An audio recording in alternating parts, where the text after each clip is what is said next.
What's up guys, Demondre Douglas here, back with another review. Today we have the Samsung Galaxy A15.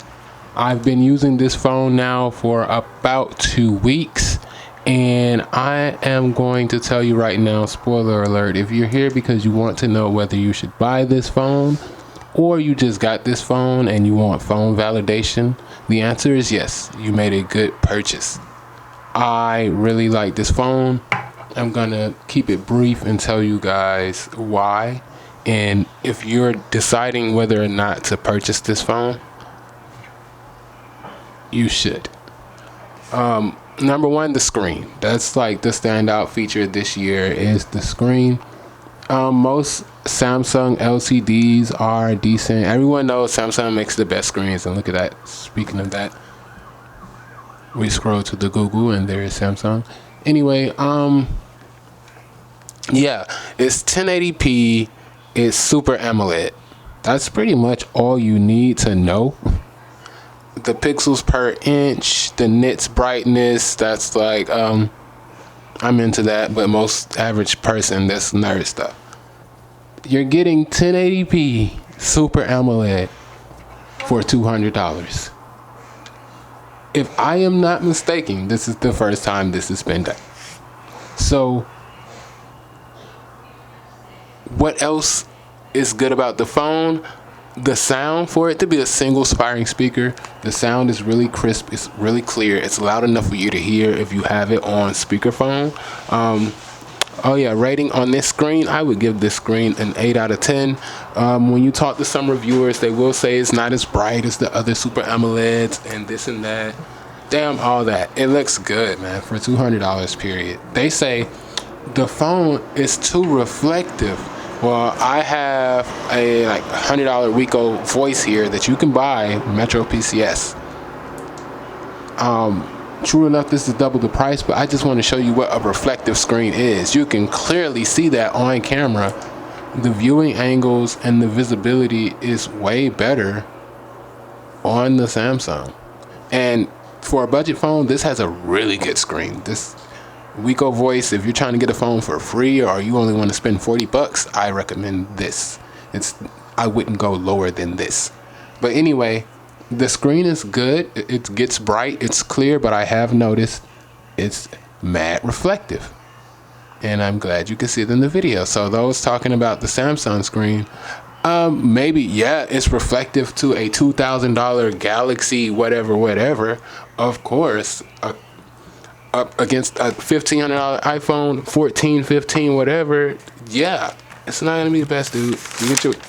You get what you pay for, and me in general, and the people that watch my videos, we like to get the best bang for our buck. We're not cheap. We like to spend within our budget. There's nothing wrong with that. All right, next thing, cameras. Front-facing camera, 13 megapixels. It looks okay. I won't over-exaggerate or overstate it. I took a few photos. This is me right now. Anywho, let's check out some of these photos. I already have them open. Let's zoom in. Just what you can expect. Like the outside, this rear camera does really good. The selfie camera does really good. Is it perfect? No. But is it worthy enough for social media? Yes. You can see it detected my face pretty well. Everything's blurred out. This is portrait mode. If you do wear glasses, this is what you can expect. It did pretty good right here. I took these literally just now. Right here, like perfect example. It's going to mess up the exposure, that bokeh effect around your glasses. Other than that, man, the camera is really good. It might be the same camera from the A14, just with better processing.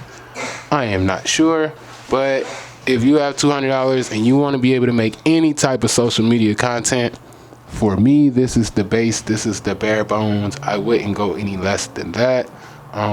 Video, and you can hear the sound quality.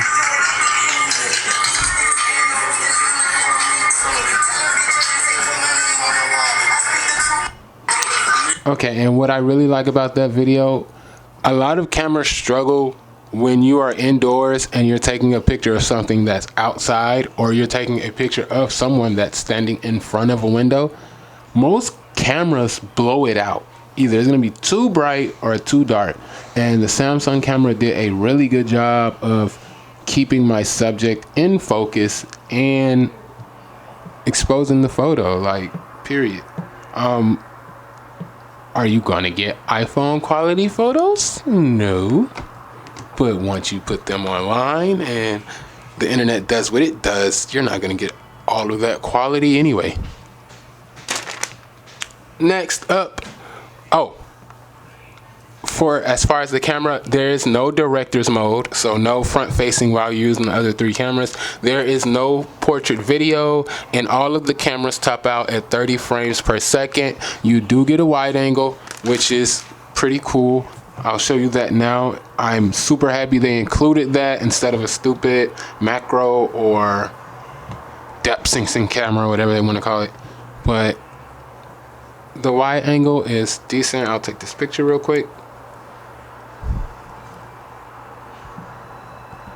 As you can see, with good lighting, the wide angle gets the job done. I give the wide angle a 6 out of 10. I gave the wide angle a 5 out of 10. I gave the front facing camera a 6 out of 10. And I gave the rear camera a 7. It would have been an 8 if this thing could do 60 frames per second. It would have been a 9 if this thing could do 4K, but I digress. Again, $200.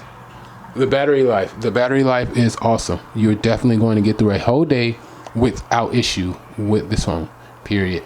You charge it up to 100%, you start your day, you're going to have a hard time killing it. You're going to literally have to be trying to kill it.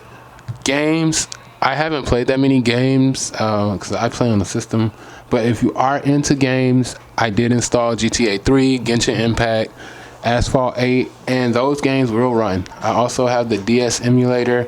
You can install ROMs. You can play Pokemon, Mario, whatever it is your little heart's desire. You will be able to play it with this phone.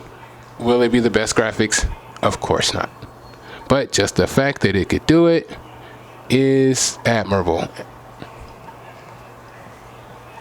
And that brings me to my last point, the processor and the RAM on this. Let's go to CPU-Z that I have somewhere in here. Let me search. So according to CPU-Z, what's actually in the phone, be careful. There is an unlocked 8 gig version of this phone. If you live in the United States of America and you walk into your T-Mobile and you buy this phone, you're going to be disappointed because it only has 4 gigs. If you want 8, you're going to have to get the internationally unlocked version. It's running a MediaTek 2.2 gigahertz. Again, nerd stuff, but they want to know. It's important. It's got 4 gigs of RAM. It's not very well optimized.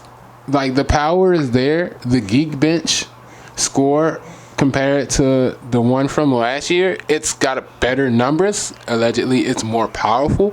But in my opinion, the A14 was better when it comes to stability and the operating system. The last thing I don't like is the RAM. Man, if I open more than 2 apps, it's a wrap. It's dead. Like, and so we're gonna check here. I do have quite a few things open. The phone handles everything else pretty well, but it's just I'm finna show you guys. So we're gonna go back into Facebook. Reload. Let's go back into, and you can see I'm swiping some away. Let's go back into photos. Quick reload. Not bad. Let's go into settings. See, that's what should happen when I go to most of my apps.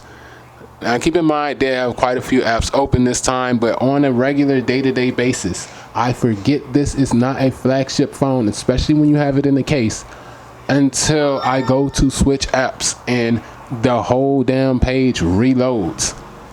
It's annoying, especially if I'll be reading something and I may get a text message, or for whatever reason I may go to Facebook or whatever, and when I come back to my article in Chrome like that, it reloads the whole thing, starts me from the beginning, as opposed to keeping my spot or where I am. Only gripe with the phone. But again, $200, can't be mad. My name is Demondre Douglas. I hope you enjoyed this video. If you have this phone, let us know below what you think. If you're thinking about getting this phone, if you are a influencer or a photographer or a videographer, someone who loves cameras, get a Pixel at this price point. If you want a better camera that's still Samsung, go with the A54 or the S23 FE or an older Samsung flagship. If you don't care about specs and you don't care about name brands, for the same price, I recommend the Moto G Stylus 2023 because it gives you the most bang for your buck. You're definitely paying a Samsung tax here. That Moto have 120 hertz. It's louder and the cameras are on par. It's not Samsung. I don't know how you Samsung Knights are. Anyway, guys, be blessed. I'm out. Peace.